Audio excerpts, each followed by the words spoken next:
Welcome everyone to this new YouTube video here on my channel.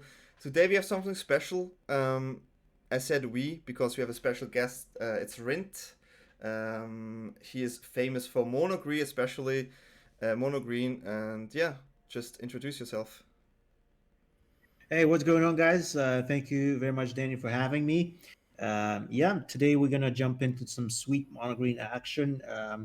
We're gonna be playing the latest version that got me to 50 to rank 51 on the Mythic ladder. So it's gonna be Yeah, good, I think. cool. And I think we just dive into what we're gonna do is we're gonna talk about each card and why it's there, then maybe shortly about the matchups, and most of the time I let Rint talk because he definitely has more knowledge about this type of deck. And yeah, you can just start. All right, guys. So as you probably know already from the results of the Players Tour, there are actually multiple versions of Mono Green Aggro that would did relatively well, and definitely that's a deck that's now circulating around more than ever before. This is my version. I have a bit of a, I guess, different take on some things, but let's see it. First, I guess we can start with the mana base because it's very straightforward. We're looking at 24 lands, 20 forest, 4 castles Garenbrig. I think there's no reason not to really run 4 copies with this land count. Maybe it happened like once or twice total where the opening hand was not great with 2 or 3 castles, but other than that, it's pretty good because there's quite a payoff for this activation. And we can play double 3 drop, we can play a 4 drop plus a 2 drop and stuff like that. So it's not too bad. We can play a bigger Stonecoil Serpent as True. well. And 24 lands based on our mana curve, based on the top end with 6 four drops and 2 great hinges. I think that's a good amount. You also can't really afford to flood at all, some because sometimes you can still win on 3 lands, but actually, of course, flood is a pretty miserable place to be in. All right, guys, let's look at the 1 drops here. We got, of course, 4 Pelt Collectors, which is probably simply the best 1 drop we currently have available. 4 Stonecoil Serpents, which is the great thing about it is, of course, it's not really a 1 drop. It can be anything. It fills up any hole in your curve. Protection from multicolored is, of course, amazing. Having that Gem Razor and mutate potential also is incredibly strong. And finally, we have Heart's Desire from Lovestruck Beast, which also, of course, counts as a 1 drop. And I have this love hate relationship with the card, but I think definitely a 3 mana 5/5 has to be the way to go, right, in a deck like this. And comes with this little perk of having that extra 1 drop, which can, bank in quite a bit of damage, especially if we look at our 2 drops Yep. here. Um, with the 2 drops, we have 4 Kral Harpooner, 4 Bark Troll, and 3 Farron. Now let's take a look at Farron first, and this is one of the reasons that we have this many 1 drops, right? This many potential turn 1 plays because, of course, Farron works best when we already have a potential attacker in place, so we can, we can pretty much attack for 5 or 6 on turn 3 already, which is great. Definitely, yeah. Sometimes, yeah, it happens quite often.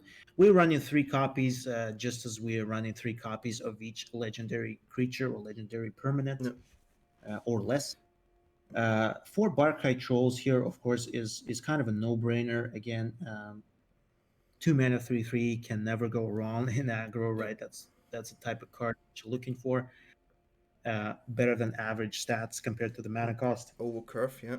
Hexproof, yeah, hexproof potential can be relevant as well, absolutely. And finally, we have 4 Kral Harpooners. Now, honestly, my main reason, like as much as I love Grove Chamber Guardians and Wildborn Preservers, we have that 3 power for 2 mana. That's pretty much it. That's pretty much the biggest Yep. argument. Of course, we have this under growth ability. Harpooner can fight maybe not so many relevant targets in the format right now, but if number one would probably be Gilded Goose and Jund Sacrifice. We can fight Sharks. We can fight Hydroid Crisis quite often. We can fight what else is there? I guess Dream Trawler and Yorion maybe. So still quite a few synergies. Also, we can get our plus and activate Vivian Arcor Ranger's second ability to remove a really big it could target. come in as a 7/2 and then you minus, right? And then you just get rid of it. Yep. And then, of course, we have that still great henge potential. Harpooner making great hinge costs cheaper doesn't happen too often. I guess a bigger argument here is that we are at 11 2-drops. Also, if there's a situation where we get to resolve our great hinge, we have this 2 mana to spend, so we can actually activate our hinge immediately. That's also here. really Play important, I guess. Yeah, get a draw immediately. All right, so again, the biggest reason is probably the stats. We don't have that many good 2-drops. There are some options like Nessie and Hornbeetle, but very contingent again on having that 4-power creature in play. So again, the philosophy here is that before a creature like this is going to die, it's going to deal 6 damage, let's say before Shadow of the Sky, right? And 6 versus 4 is a huge difference. I just remembered playing against you on ladder and you had that beetle in the game. I remember. Yeah. Let's take a look at the 3-drops.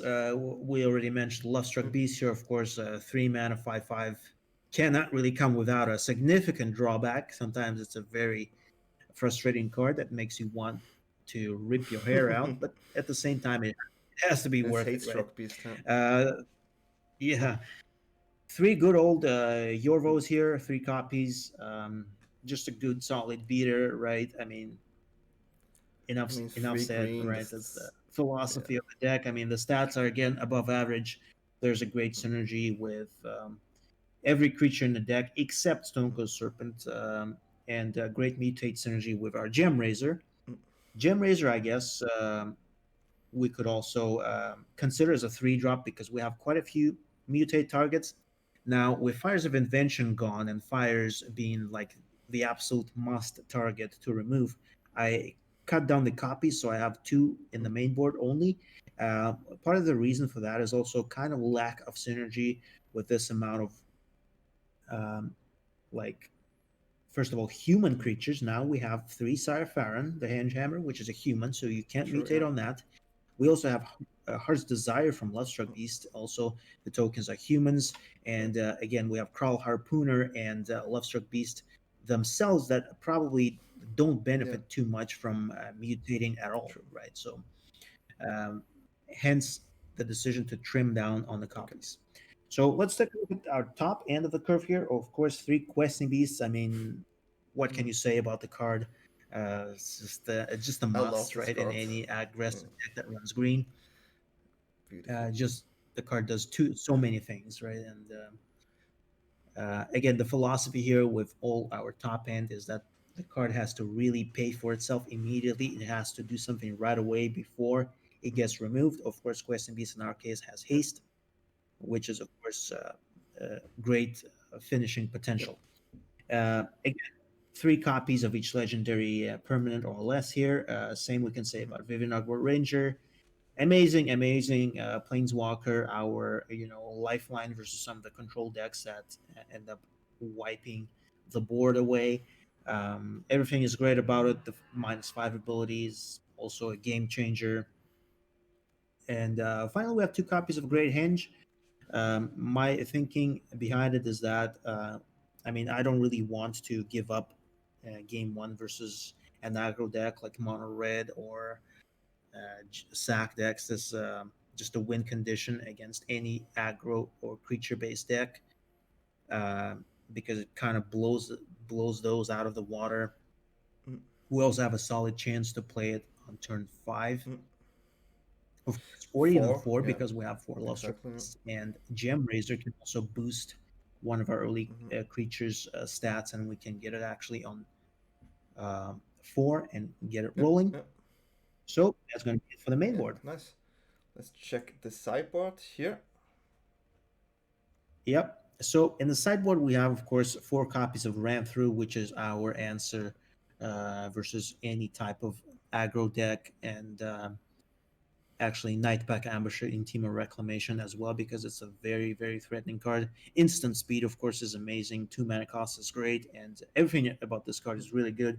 I mean, this is uh, this type of kind of pseudo removal, I guess, because it's contingent on you having a creature of a certain Sure. power in play, but that's green removal for you, right? There's no way for us to go about it in any other way. So yeah, 4 copies for sure.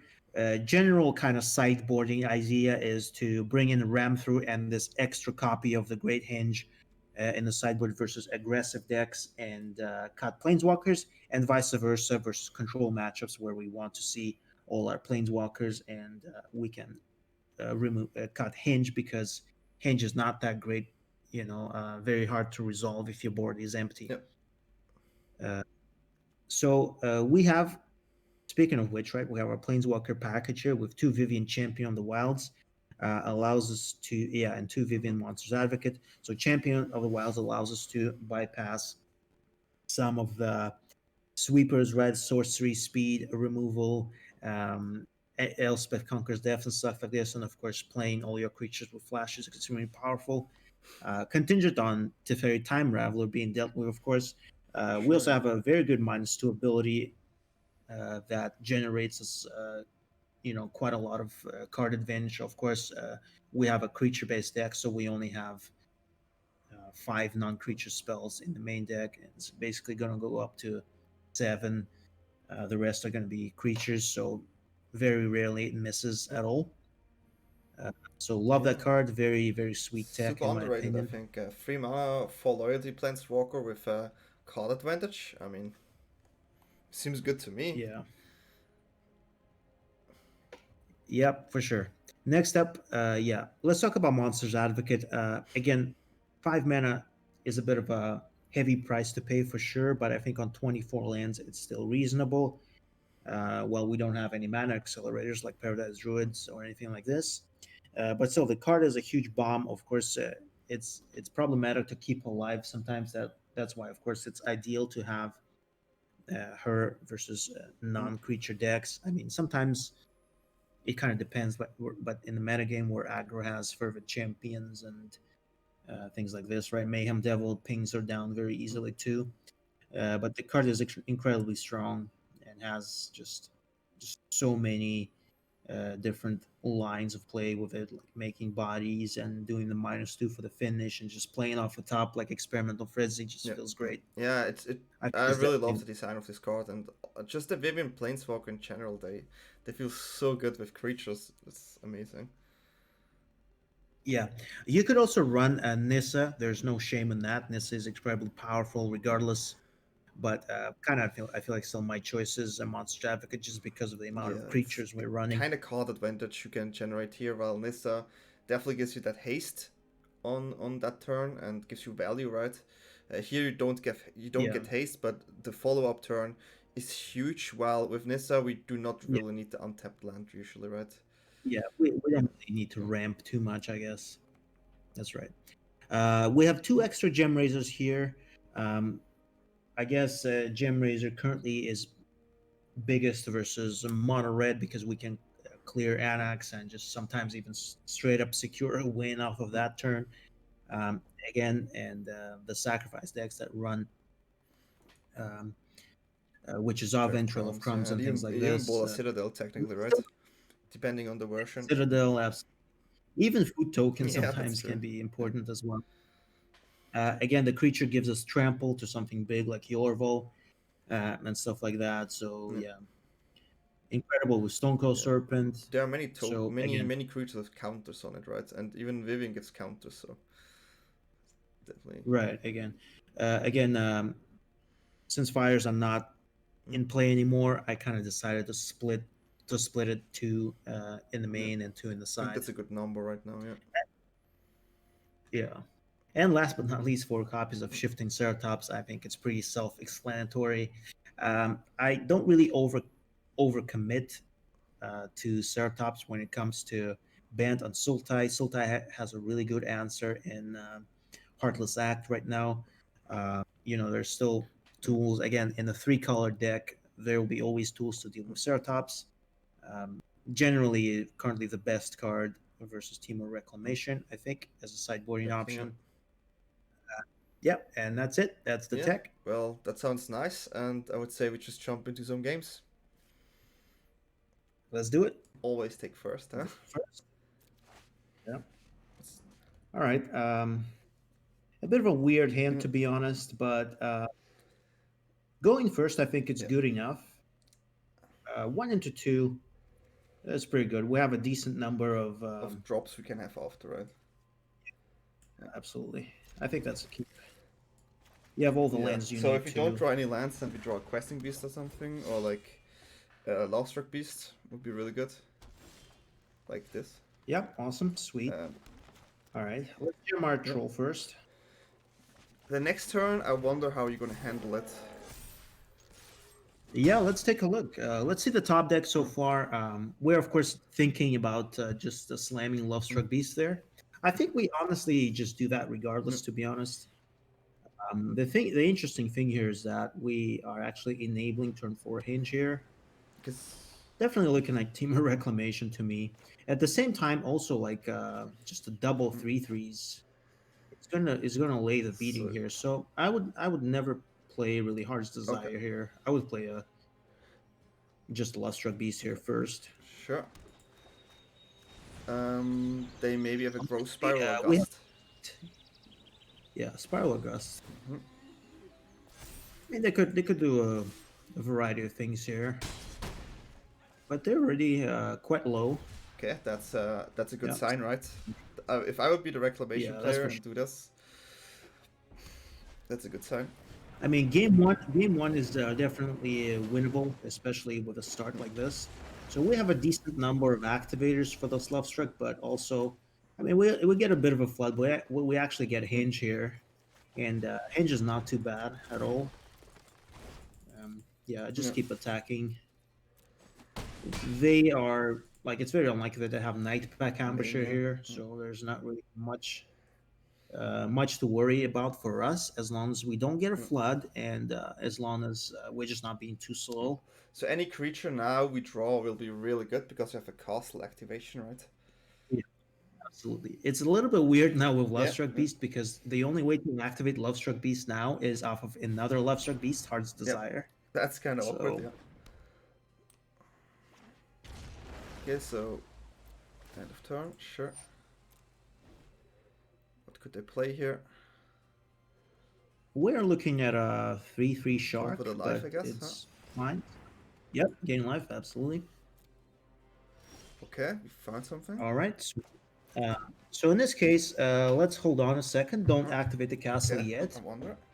What I really like to do here, to be honest, is we are still running Vivians here, so we kind of don't really want to go too greedy. At the same time, we also have Questing Beast, right? So if we top either Questing Beast or Vivian, they're both fine, so we can play our 4-mana spell.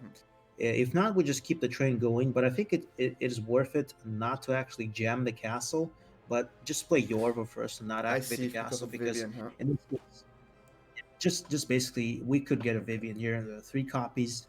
I think there's a reasonable chance, so we'll be able to play her. I like it. I like it. Yeah, I definitely consider that.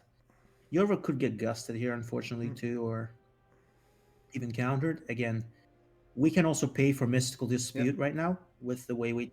That's true. That's also something we have to consider, right? True. Yeah. So post-sideboard is going to be a little bit easier because we will only have Ram through mana we'll need to look at. That's a good sign. That's I want to find something sign.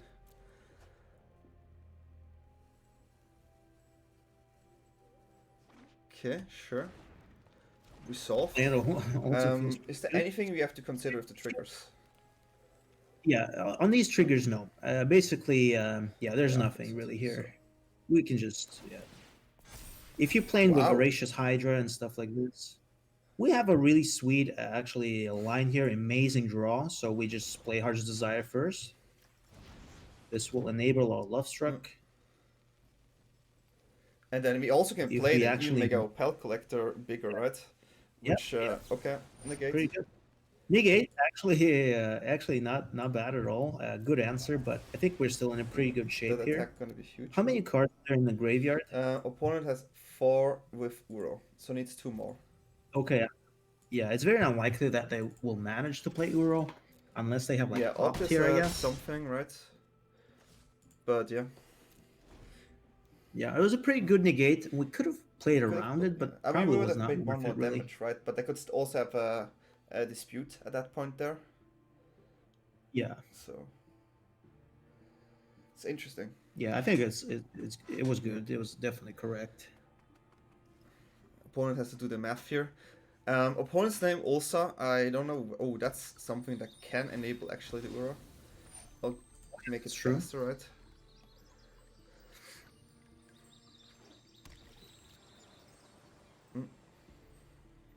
Let's see it. Looks to me like an explosion here. Yeah, that's fine. Depends on how big they're Mm. gonna go with that, but also you have to keep in mind that they only have one Yeah. target with that. It's gonna be interesting. They have to actually target Pelt Yeah, Collector here because too. it's a trampler, Makes right? sense. If they target, it's an interesting choice, right? I mean, if they target your Pal Collector gets bigger, but if they target Pal Collector, your could get bigger. Yeah, that's So true. it's really interesting. And they also need to consider how many mana they let open here for a spell. Yeah. They could go for a more conservative play, of course. That like they're just not gonna jam one explosion because they just die. So they need to do it for a reasonable amount so they can produce a blocker, I guess. That makes sense. Yeah, it's 4 for 6 on the So they have Collector. 2 cards Okay. left. So they need 2 answers, right? And they didn't find 2 answers, and we won the game, right? That's why they let 4 open to maybe find Gust plus. So again, Hinge in the opening game not too bad at all. So Yeah. I put the cards in I think are good, right? Like shifting Ceratops. Definitely something you want to see. You take out the henches against this matchup, right? That's right. And how is your take Yeah. on the Vivin here? Actually, not aggressive enough in this scenario. What I tend to do, I tend to cut Gem Razors. Oh, interesting. Surprisingly, Yeah. I cut 3 Vivians. Okay, yeah, that I see. And I play 3 Ram Throughs. Yeah, for the ambushes, right? Absolutely, because pretty much Ambusher, an unchecked So Ambusher really is an automatic huh? loss. Yeah. So it's going to be very hard to right now resolve Gem Razor and Vivian. Even if you resolve Gem Razor, it's still very punishing in terms of Gust because they can still super punishing. they just gust you for 2 for 1, basically punish you exactly very hard. So this has been my sideboarding plan basically as of recent. So yeah. Let's jam this. Let's jam this. It was an interesting matchup. It's so. I mean, I'm a real control player, so I like my aggressive decks, but you really thought this through. Guess we have to mulligan. All right, we got to take a mulligan here for sure. 1 land and celebrate. That's perfect. Beautiful. Actually, we got a sweet 1, 2, 3. The only question, of course, here is what do we want to do? Do we want to be greedy, cut a land? I probably would not recommend that. I probably just Questing Beast to go 1, 2, 3, and not worry about it too much. Yeah, I think I would have done the same here. Yeah, just stay disciplined. You don't have too many card draws, right? In general, and especially not off the boarding. Opponent also took a mulligan here. Yeah.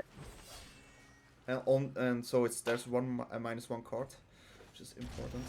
I guess we just jam curving, right? So I mean, there's. Absolutely. So again, here's going to be the power of Kraul Harpooner. The thing about our 2-drops, our other 2-drops like Chamber Guardian, Preserver, currently we don't have any mana to sink it in. And look at this. We have turn 3 Yorvo, which is going to make our 2-drop inherently worse. They also have Bone Crush attack here, which is quite interesting. So we know they don't have a Gust here. Which is interesting, right? Yeah. Just go Yorvo, I guess. Absolutely, yeah. We're curving out. We're doing pretty good. Yorvo is going to outroll this Bone Crusher if they choose to play it. Harpooner also trades with that, which not a lot of 2-drops do. Yeah. It's a really interesting situation. If they drop the Bone Crush Giant here, I still think we're in a good position, right? We can attack all. Absolutely, yeah. Yeah, I really like this. I mean, that's surprised to see a giant here in the reclamation deck. I saw lists running this, but now the crawler Puna just shows the power, right? Yeah, absolutely. This is their Night Pack Ambusher turn, which is a little bit scary, of course. But they actually don't have a second green source, Wow. so we don't need to worry about that. We got our amazing shifting Ceratops here. What I would consider also is just a plain Harpooner first, to be honest, because we can haste in our Yeah, Ceratops. And we play this so I think I the would rather do Yorvo that, to gets be to honest. 5, right? Yeah. Generally, I would say it's better to play a haste creature first, Okay. but we'll So have they to maybe use a see. gust here. They might also, yeah, spend a gust here because they can also gust Ceratops anyways. And like attacking both, I assume. So Attacking both, we're not scared about Night Pack, so we're good here. Harpooner's gonna go through. I mean, at least something's gonna go through. If they trade a They Shark wilt. Fort, that's fine. Yeah, they're gonna cycle Wilt, and there you go. Maybe they were a little bit worried about Hinge, which is something I would never be worried about. So we kind of also milking that Dragonfire from them because they can also deal with Ceratops with Dragonfire expansion. Yeah. It's interesting. So now they also have that option. Okay, looks like an explosion to me here. But we have a 5 on the Yorvo, which is not easy to deal. So if they use it and they really deal with Yorvo, we have 8 damage next turn. Yeah, that's pretty good. So they're all tapped out. And we're looking at a Ceratops that's going to be really unstoppable, honestly. You could activate the castle first. You might as well do that. So this works. Yeah, you can use abilities, right, of creatures. So yeah, absolutely. It works with Ceratops. I like to click through Trample even on an empty board because there was a time when I did it a couple times. So just also a Castleman is going to burn out. okay. So we don't need Let's Trample just do it now, because but we can do it. Just do the mechanics, get the like The muscle spice, memory yeah, of what you can clicking do, yeah. there. So they need answers. So now they can still find some answers, of course, because their hand is gigantic. They have a giant but to block for the Ceratops, and then need the answer to deal with the Harpooner, right? Giant is also not enough. True, we have Trample. True. Because True. Yep. So that's where the power and of again, the we have a Harpooner actually shines. Those little 2-3 damage we did more with a free power creature here. Helps out a lot, huh? Absolutely. That's a searcher. That's a clear searcher. We all of our haste creatures are in place, so we can have some big top decks here with another Ceratops or Questing Beast. Also interesting is even if they have a Shark, it's not enough. They could consider playing a Shark to block the Harpooner, right? But then we could actually kill the Shark without the Harpooner, which is really interesting. If they play it for 5, let's say. Yeah, we can actually do that and clear up the field.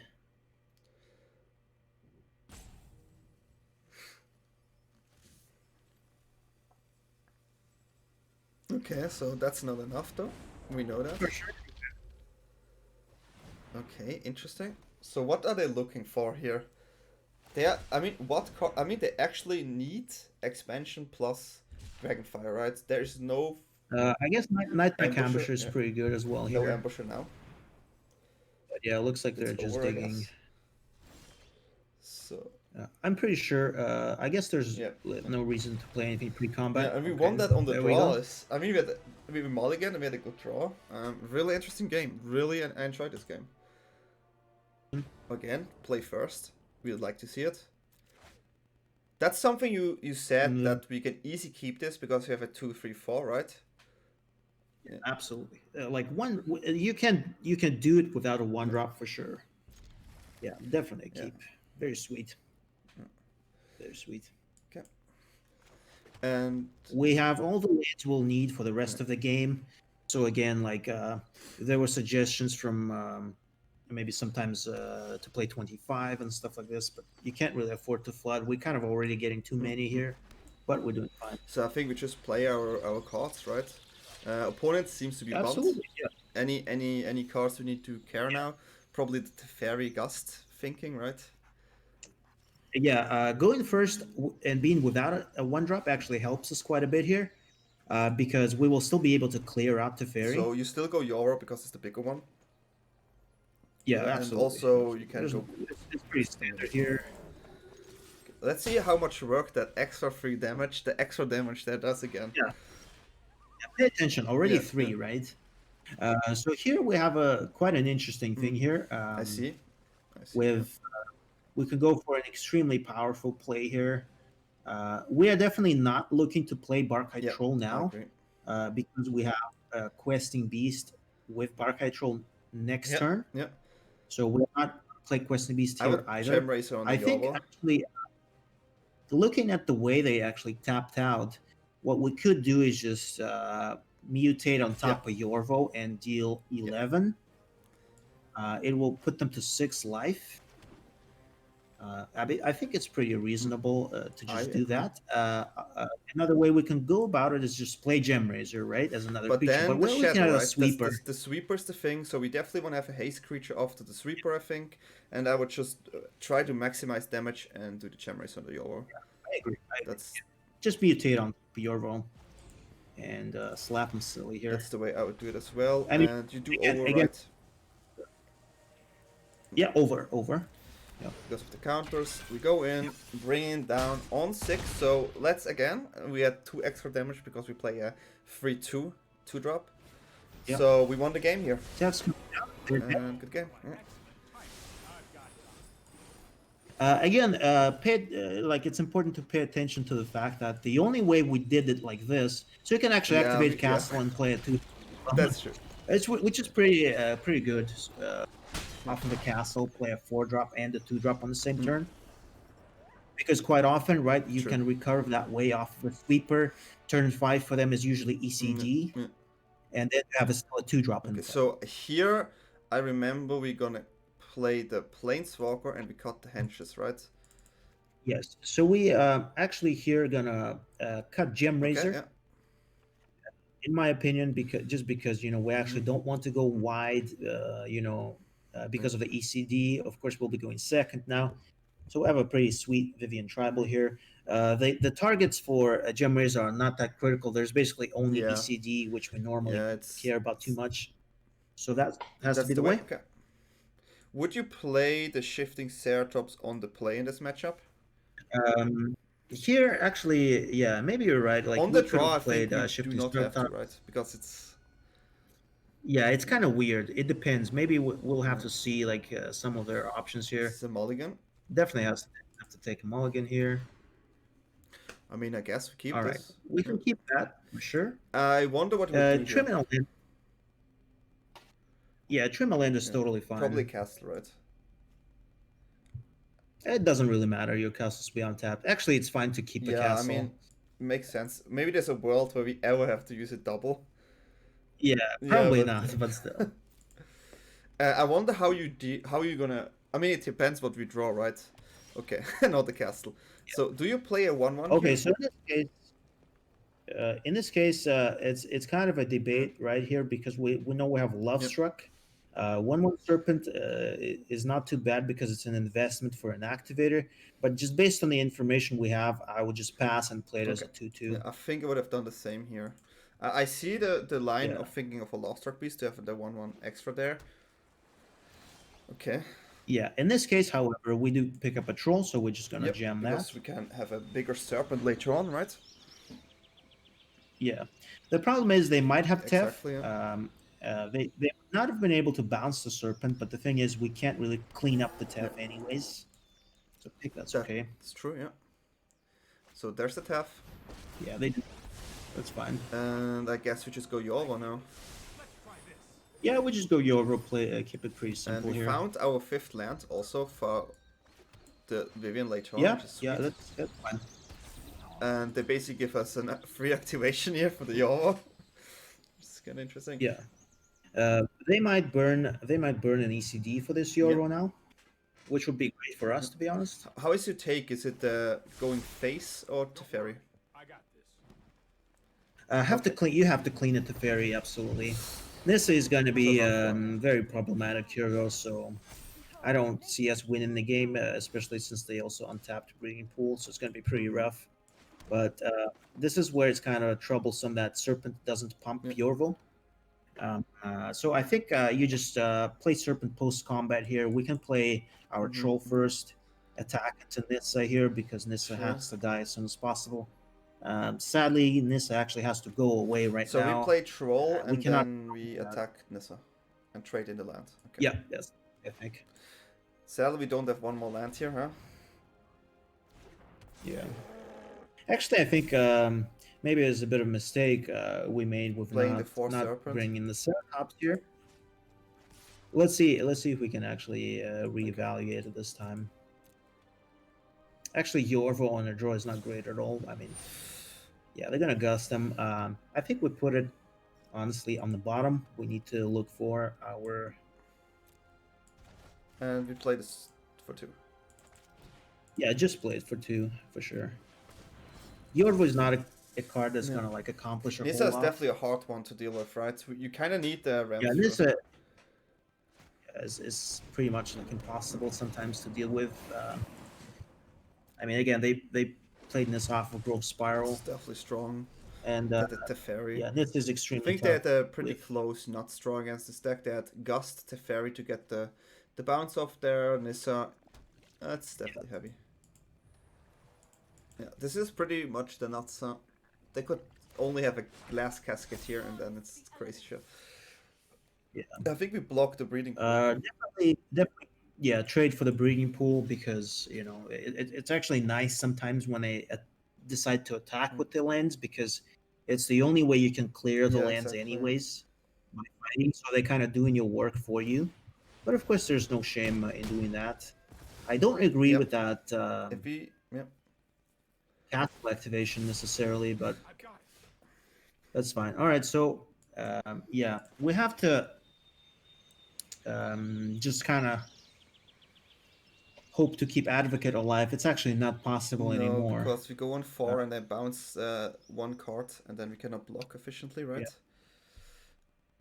Yeah, absolutely. I mean, they'll very likely burn through their Is there a world where we just go as 1 here and then a 5/5 here? I think that's what we kind of should do. Let's think about it. I mean, putting Serpent on 5. How many cards in the graveyard are how close are they to escaping you? 4. I mean, I think they're pretty close. I think it's better to play a 6/6 Serpent so that we can contest Uro. That's true. I mean, we're kind of doing that anyways, but still, we want to just. So what do you want to attack first, though? Trade. In this case, of course, Nissa can still resolve their -8, but I think it's better to just. Do you want to get attack Teferi? Yeah, I draw think so. Maybe. Well. I would attack the Teferi here.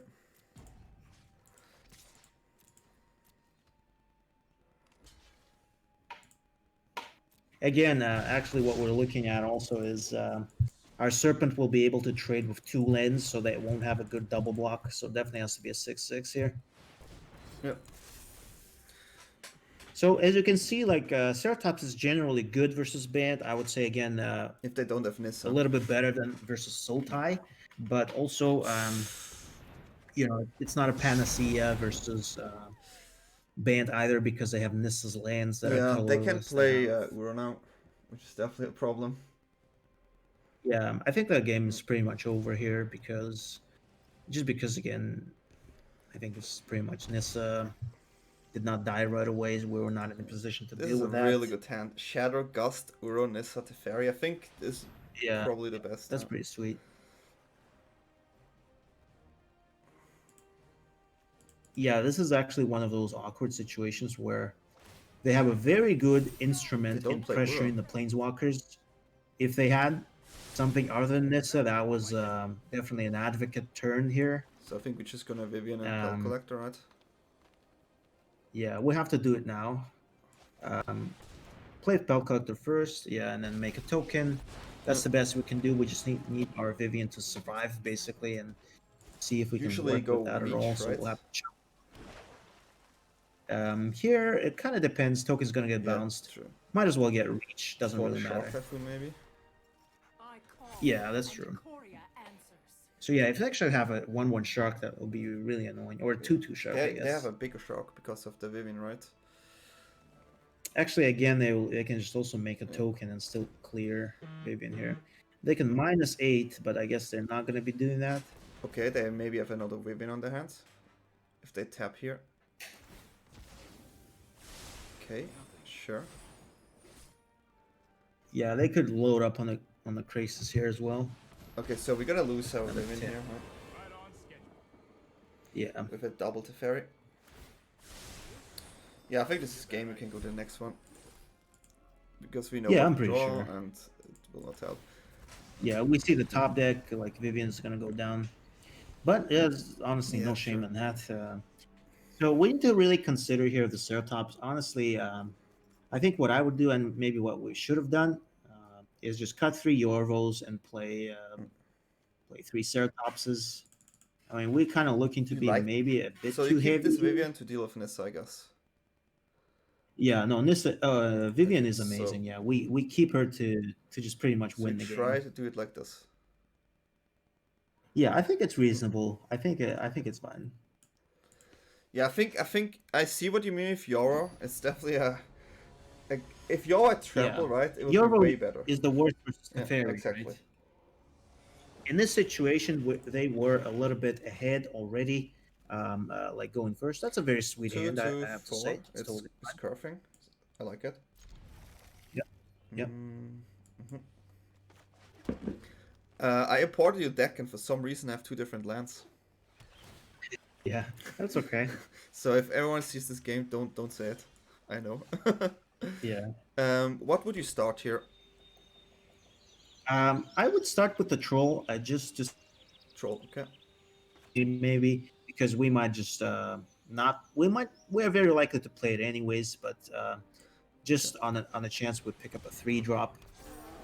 Okay. Shock.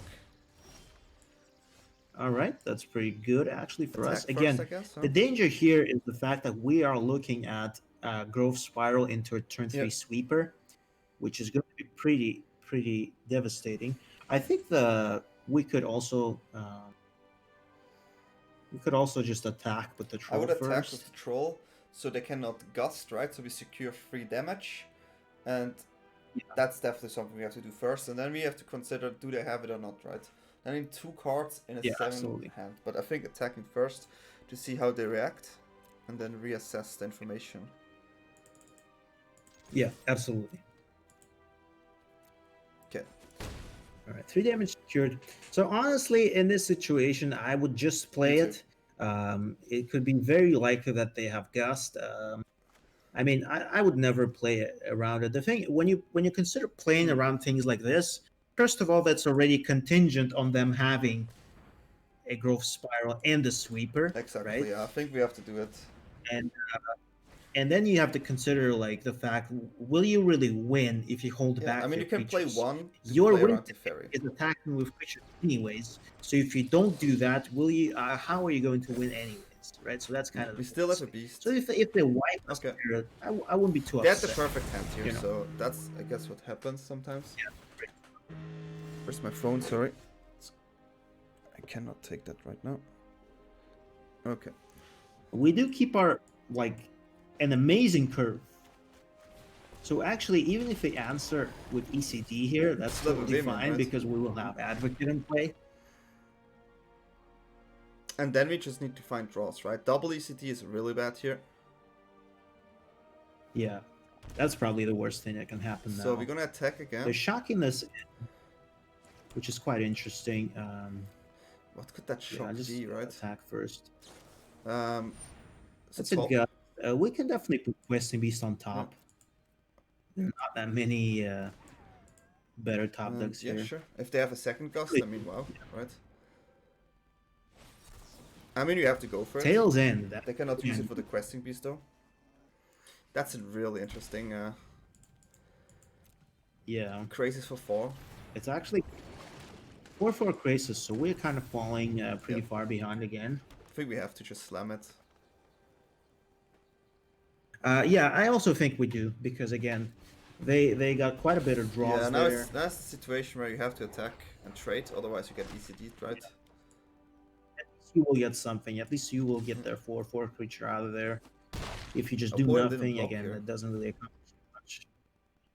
Yeah, they're probably ECDing. Well, that's actually not too bad because we have a Exactly, Ceratops that's kill what I mean, zone right? right now. That's a really risky one there. Yeah. Okay, we pass. We had a super powerful hand, Yeah. but again, that's a problem of growth spiral. Yeah, if we had the right? Ceratops here, they would get punished, and they needed another Gust, right? Now even Ceratops is not enough. Yeah. We can still try to go for the Ceratops, but they get an auto Uro activation anyways next turn because of the ECD. Yeah. It's a lot of life. They're gonna climb out of reach here for sure. My phone is going crazy, sorry. Okay. I mean, we can still hope we get that Ceratops, right? Yeah, that's our best scenario right I now. think we have to go for it. Have to play our go for a reach creature, but again, seems like they just have all the Another answers Gust, here. I think you have to bottom it, right? Let's see. So are they escaping Euro next turn? Yeah. So you have to bottom it. They are. Yeah, I think again Vivian will be just impossible. The only way is to have double Ceratops, right? Yeah. No, even there's too much But life. even yeah, then, it's crazy. Yeah, we can't raise them crazy. anymore. But yeah, they had definitely a really good hand game 2 and 3. I mean, that's the perfect Yeah, hand. I mean, we had an amazing hand actually. Wow, it's like in this game we had a perfect hand of 1, 2, 3, 4, 5, like super smooth. And the Bro Spiral in the Playing Shadow, I mean, you could have played around it, but I think it was wrong, right? Yeah, I'm not sure, to be honest. Bro Spiral into Shadow I think it was crazy, right? I mean, they snapped to keep that instantly. Probably had a Gust as well. They're like, wow, Yeah. that's the hand. And they even scry here because they can in their main turn. We take 4, we go on 8. Yeah. So even if we have Ceratops, we cannot attack, right? But let's just see the last draw here. I mean, that's a cute one. That's a cute one. We can attack here. If they have another Gust, okay, well, I mean... to be honest, they had a really good follow-up to their... That's incredible. I mean, here at least we could have attacked, right, and blocked the Uro. Pattern. Is something. Yeah. But, okay. Let's go for another one. 1, 2, 3, Yep. exactly 4. Yep, we got 1, 2, 3, and even 4, you're right. It's nice. So yeah, but in this matchup also, I mean, in this scenario, imagine you did not play your 2 creatures and they did not have it. You are basically shooting yourself in the leg. You're giving your opponent more chances to actually get to that point and draw it anyways.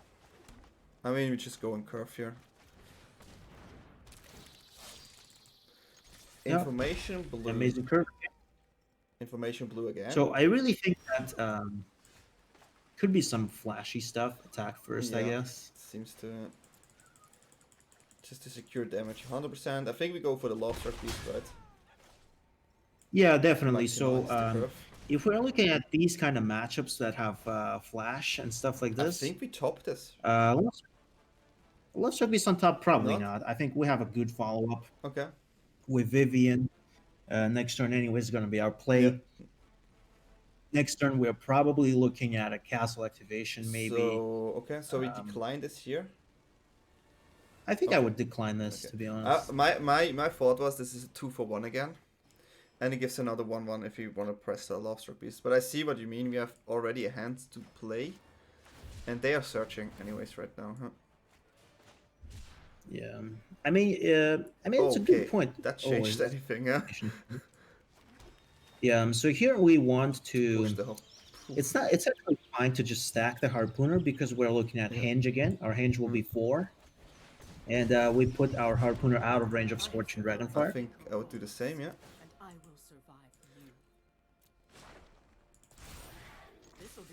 Actually, topping Lobstruck Beast would have been very reasonable as well, because honestly, we got our 4 lands. We don't need to worry about the land count pretty much. I mean, we But didn't get it the actually information that this is worked a well for team us of right now. reclamation, though. I thought this is more like a flash thing. Yeah, right. Me too. Me too. Okay. So look at We get a overall hench and the troll out awesome. here, which is amazing, right? We get a hench for mana. We just go bananas here and We won the probably game yeah, anyways right now. Because we just win the game. That works too. I mean, okay. I mean, that was... I don't know, this deck seems to farm reclamation so far, so according as I remember, we're gonna remove... We play the ramp through Yeah. 3, right? We remove the... We cutting Hinge, cutting Vivian, and actually cutting Gem Razor. Like this, right? Yeah, exactly. Okay. Interesting, interesting. Yeah, that was a run in the park. A run in the park. I mean, we had the luxury to start against both rec players, and I think pre-board they have a hard time anyways, right? Yeah, that's true. That's quite true. And yeah, I think the gas we drew was just amazing. Yeah, that was pretty good. The Vivian is way Even if better we than I didn't expected have a here. kill. The pumping Vivian. The fact that you get your cards out of range of Dragonfire is huge as well. Yeah.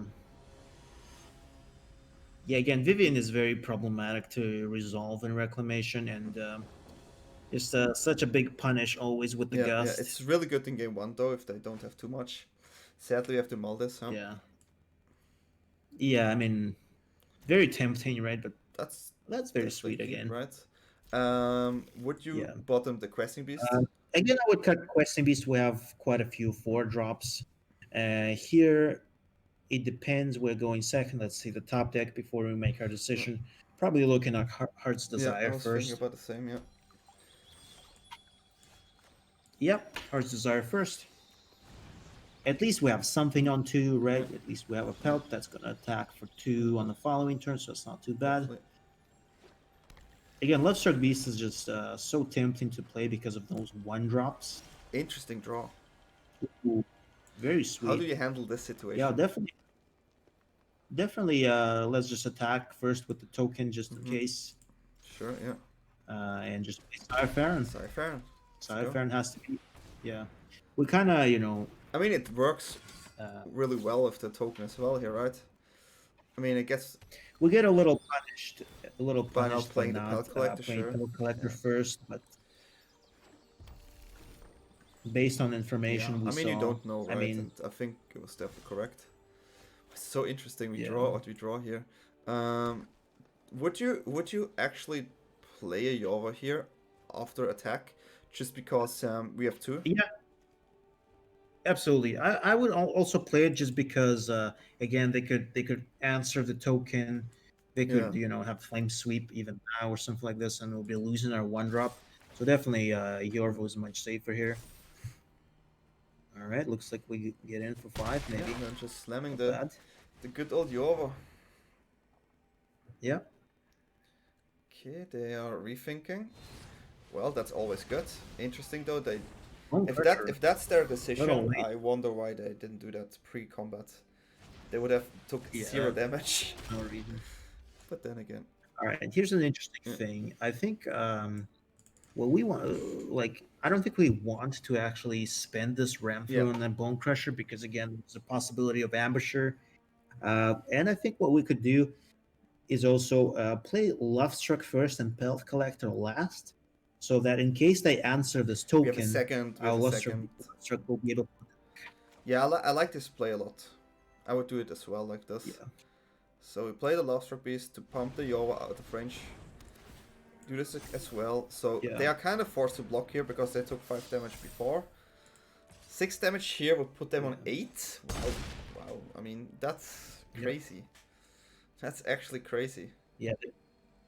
So they also had no mana acceleration, so they're not gonna. Yeah. They don't find lands here, and yeah, I mean we just managed to win against Reclamation again. Impressive. I mean, we started where we even managed to get 10 ranks in those 3 games. So yeah, that's true.